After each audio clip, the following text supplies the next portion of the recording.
శుక్రవారం కూట మోటివేషనల్ కథ చూద్దాం ఈ వీడియోలో. పేదారి బాలిక లక్ష్మి.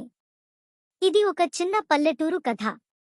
అందమైన ప్రకృతి, పచ్చని చెట్లు, పిట్టల కిలకిలారావాలు ఉన్న ప్రదేశం. కాని అక్కడే ఓ చిన్న ఇంట్లో ఒక నిరుపేద కుటుంబం నివసించేది. ఆ ఇంట్లో ఓ యువతి ఉంది. ఆమె పేరు లక్ష్మి. లక్ష్మి ఒక సాధారణ అమ్మాయి కాదు. ఆమె కలలు గల యువతి. పేదరికం ఆమె జీవితాన్ని కష్టతరంగా మార్చినా ఆమె మునిగిపోలేదు. నా భవిష్యత్తును నేను నిర్మించుకోవాలి అని చిన్నప్పటినుంచే తలచుకుంది. కాని ఆమె జీవితం అంత సులభమైనది కాదు. తండ్రి కూలీ పనిచేసేవాడు. తల్లి గృహిణి. ఇంట్లో ఆదాయం చాలా తక్కువ. రోజువారీ భారం ఎక్కువ, కాని ఆదాయం తక్కువ. అయినా లక్ష్మి చదువుల పట్ల భయంకరమైన మక్కువతో ఉండేది. అయితే మహాలక్ష్మి అనుగ్రహం ఆమె కోసం ఎదురుచూస్తోంది. మహాలక్ష్మి ఆలయంలో ఓ మలుపు. ఒకరోజు లక్ష్మి బాధతో తన తల్లి దగ్గరకు వెళ్లి అడిగింది. అమ్మా, నాకు చదువుకోవాలని ఉంది. కాని మనకు డబ్బు లేదు. నేను ఏం చేయాలి? ఆమె తల్లి కన్నీళ్లతో చూసింది. ఏం చెప్పాలో అర్థం కాలేదు. చాలామంది మురిసిపోయేలా ఉన్నారు, కాని లక్ష్మి కుటుంబం మాత్రం ప్రతిరోజు పోరాటం చేసేది. అయినా లక్ష్మి మనసులో ధైర్యం కోల్పోలేదు. ఆమె గ్రామంలోని మహాలక్ష్మి ఆలయానికి వెళ్లి ఒక కోరికతో ప్రార్థించింది. తల్లి, నాకు బలాన్ని ఇచ్చి నా జీవితాన్ని సృష్టించుకునే మార్గాన్ని చూపు. అప్పుడు ఆలయం ముందు ఒక వృద్ధురాలు వచ్చింది. ఆమె ముఖంలో ఓ అద్భుతమైన ప్రకాశం ఉంది. అమ్మాయ్, నువ్వు నిజాయితీగా శ్రమిస్తే మహాలక్ష్మి నీకు ఆశీస్సులిస్తుంది. అప్పుడు నీ అదృష్టం మారిపోతుంది. ఆ మాటలు లక్ష్మికి కొత్త ఉత్సాహాన్ని ఇచ్చాయి. ఇక ఆ రోజు నుండి ఆమె జీవితంలో ఒక కొత్త దశ ప్రారంభమైంది. పట్టుదలతో లక్ష్మి చేసిన అద్భుత ప్రయాణం. ఆమె నిద్రలేక చదవడం మొదలుపెట్టింది. రాత్రి అవ్వగానే అందరూ నిద్రపోతే లక్ష్మి చిన్న నూనె దీపం వెలిగించి చదువుకునేది.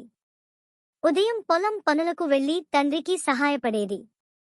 రాత్రి ఎప్పుడూ ఒక కొత్త పుస్తకాన్ని తెరుస్తూ మరొక కొత్త విషయాన్ని నేర్చుకునేది. ఇంత శ్రమ చేయడం చూస్తూ ఊరిలో చాలామంది నవ్వేవారు. ఈ అమ్మాయి వృధాగా కష్టపడుతోంది. అమ్మాయిలకు చదువు ఎందుకు? ఇంకా పెళ్లి చేసుకుంటే అంతే సంగతులు. కాని లక్ష్మి ఎవరినీ పట్టించుకోలేదు. అంతా తనను అడ్డుకోవాలనుకున్నారు, కాని ఆమె ఎదగాలని తలపెట్టింది. మహాలక్ష్మి అనుగ్రహం, స్కాలర్షిప్ విజయం. ఒకరోజు స్కూల్లో పరీక్ష ఫలితాలు వచ్చాయి. పూర్తి ఊర్లోనే టాప్ మార్కులు సాధించింది. ఆమెను స్కాలర్షిప్ కోసం ఎంపిక చేశారు. చదువుకు డబ్బు లేకుండా ఉన్న ఆమెకు స్కాలర్షిప్ వచ్చింది. తల్లి కన్నీళ్లతో ఆమెను చూసింది. నువ్వు నిజంగా మహాలక్ష్మి అనుగ్రహం పొందావు అని చెప్పింది. ఇప్పుడు ఊరిలో మాట్లాడేవారు అందరూ మౌనంగా ఉన్నారు. ఆమె సాధించింది అంటూ ఊరి పెద్దలు పొగిడారు. ఉన్నత విద్య, ఉద్యోగం. కాలేజీకి వెళ్లిన లక్ష్మి కష్టపడుతూ పుస్తకాల మధ్యే తన జీవితాన్ని గడిపింది. చదివి చదివి చివరికి గోల్డ్ మెడల్ గెలుచుకుంది. అదే పట్టుదలతో ఒక పెద్ద కంపెనీలో ఉద్యోగం సంపాదించింది. ఆమె జీతం లక్షల్లో వచ్చింది. ఇప్పుడు లక్ష్మి తండ్రి పొలం పనికి వెళ్లనక్కరలేదు. తల్లి కన్నీళ్లు పెట్టుకోవాల్సిన అవసరం లేదు. ఆమె తన కుటుంబాన్ని ఉన్నత స్థితికి చేర్చింది. ఈ కథలో మనం నేర్చుకోవాల్సిన విషయాలు: 1. కష్టపడితే ఫలితం తప్పకుండా దక్కుతుంది. శ్రమించిన ప్రతి ఒక్కరికి మహాలక్ష్మి ఆశీస్సులిస్తుంది. దేవతలు మన ప్రయత్నాన్ని ఎప్పుడూ వృధా చేయవు. 2. పట్టుదల, నమ్మకం ఉంటే ఏదైనా సాధించవచ్చు. అవరోధాలు ఎంత ఉన్నా మనం ముందుకు సాగితే విజయం మనదే. 3. మహాలక్ష్మిని ఆకర్షించాలంటే నిజాయితీ, శ్రమ అవసరం. పట్టుదల, క్రమశిక్షణ, కష్టమే లక్ష్మీదేవిని ప్రసన్నం చేసే మార్గం. మీకీ కథ నచ్చిందా? ఈ వీడియో లైక్ చేయండి.